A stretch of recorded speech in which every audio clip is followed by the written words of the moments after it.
Hello, good morning, Radhe Radhe सभी को। कि व्लॉग की शुरुआत करते हैं। तो हमारी पैकिंग हो चुकी है लगभग पूरी, और हमने ये देखिए सूटकेस पैक करके बाहर रख दिया है और सामान पैक कर लिया। खा पी के हम हो चुके हैं रेडी, और ये सब लोग बैठे हुए हैं। उसके बाद भारी मन से मम्मी ने हमको विदा किया। सबसे पहले बेटू को टीका वीका लगाया, उसके बाद आई बारी बेटी की और फिर मेरी। तो हर माँ के लिए और या हर बेटी के लिए ये बहुत डिफ़िकल्ट सिचुएशन होती है जब वो छुट्टी बिताने के लिए मायके तो आती है, और लेकिन लास्ट में उसको ससुराल जाना ही पड़ता है। और जिस घर में वो पली बड़ी, तो चावल पर रखते हुए वापस उससे विदाई ली, तो वो बहुत डिफ़िकल्ट था। तो चलते हैं, और छोटी वाली सिस्टर छोड़ने जा रही थी, तो हम फटाफट पहुंच गए रेलवे स्टेशन, क्योंकि टाइम हो गया था हमारी ट्रेन का।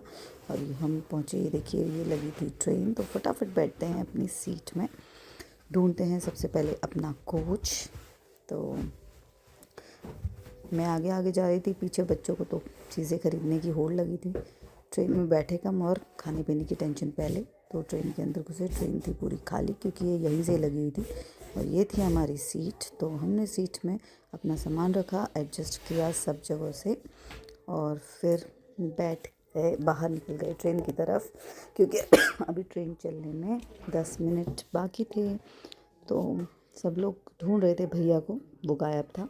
उसके बाद टाइम हो गया था, तो चल ठीक है। जैसे ही ट्रेन से बाहर निकले, आगे से भाई आ रहा था पानी की बॉटल एंड बच्चों के लिए चिप्स वगैरह लेके।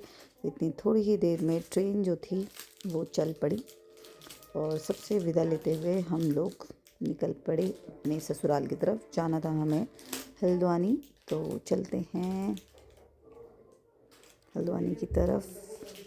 तो ये पल किस किस को सबसे ज़्यादा डिफ़िकल्ट लगता है बताइएगा ज़रूर। जिसका मायका पास होता है उसके लिए तो फिर भी ठीक है, बट जिसका मायका साल भर में एक बार जाना होता है उसके लिए ये पल बहुत डिफ़िकल्ट है।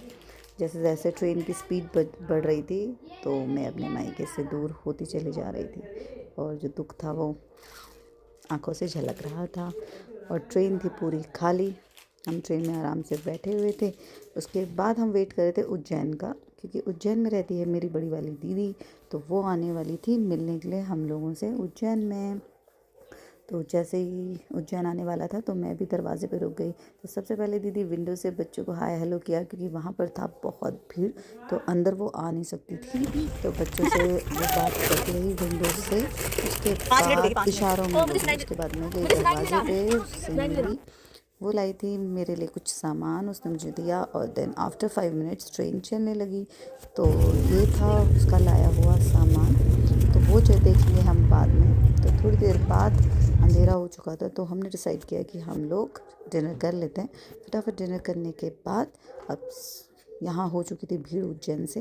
तो ये देखिए ट्रेन हो चुकी थी लगभग फुल, और सब लोग सोने जा रहे थे। तो मैं भी अपना व्लॉग यहीं ख़त्म करती हूँ खा पी के। तो आपको मेरा ये व्लॉग कैसा लगा कमेंट सेक्शन में ज़रूर बताइएगा। Bye bye and good night to all.